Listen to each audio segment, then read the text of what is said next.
Welcome to this week's Behind the Poem.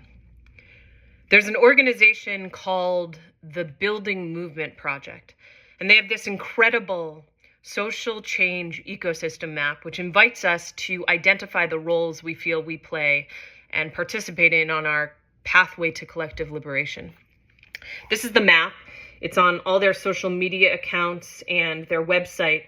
And I see myself as having multiple roles here. I see myself as a storyteller, a weaver, a builder, a healer, a guide. And I also see myself as a disruptor. Since I was a child, I've felt that patriotism is protest. I think that's in part because we have yet to collectively and fully acknowledge and heal from and hold ourselves accountable for this country's inception, which was erected on the erasure and genocide of indigenous people and the exploitation and slavery of Africans, all imbued with sexual terrorism, imperialism, white supremacy, and patriarchy. And we've continued to perpetuate these systemic atrocities, both here and abroad, for the last 400 years. And while I admittedly have a hard time with American flags and red, white, and blue paraphernalia, and while I haven't celebrated the 4th of July in many years, and while I ideologically lean towards envisioning a world free from the nation state and governmental systems in which we currently exist and reside worldwide, I've also been a registered Democrat since I was registered to vote 23 years ago. I haven't always voted Democrat. I have at times voted for candidates under the Working Families Party.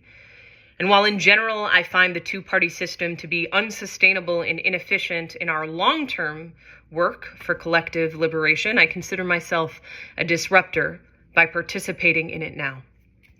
Which is to say this: I believe in calling America on its bluff, on its initial promise for liberty and justice for all.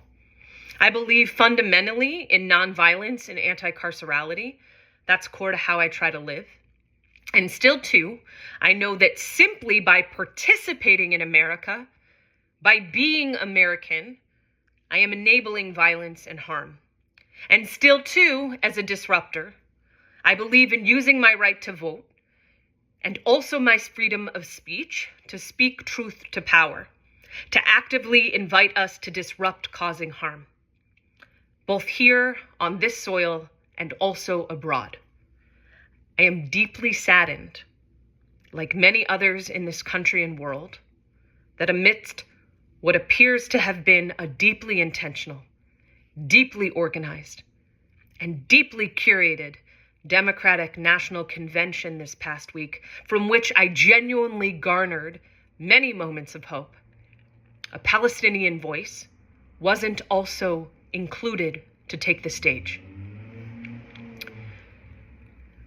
So I'm sharing a poem this week that I wrote in the summer of 2022, in the wake of George Floyd and Breonna Taylor's murders, and thus also the uprising for Black lives. It's called The Beautiful. Here it is. Oh, beautiful. Once we sulked through the snow-capped mountains and forgot how to hold each other's breaths. We stopped above the canyon for spacious skies and reconsidered all the ways we've ever come to love each other's skin. For, in all our glory, amber, we prostrated our hearts to the edge of night and listened too loudly to the howling wind waves pummeling too closely to our cheeks. We once tasted a siren song of grain, for bruised, purple, it tucked itself under the desecrating sky and the mountains. In all their majesties, despite our ever having stumbled in our sulk, we're above the fruited plain. America, America, God shed their grace on thee. It is too loud in the silk-drenched tunnels of infinity for anything beyond our too deep love to echo in the passages of sound. And so here we are, and we crown thy good with siblinghood. We resurrect our trust in the wake of any attempt to shell-shock liberation from its tenderest, holiest throne, from sea to shining sea. We are the martyrs, now and always, of our own destiny, and oh, beautiful now never again will we allow the world to sulk at the sight of our glory and strength. We were born for this moment. We were born for this pinnacle peak. We were born to be the beautiful. We were born for havoc's wreak. Thank you. Shabbat shalom, and take care.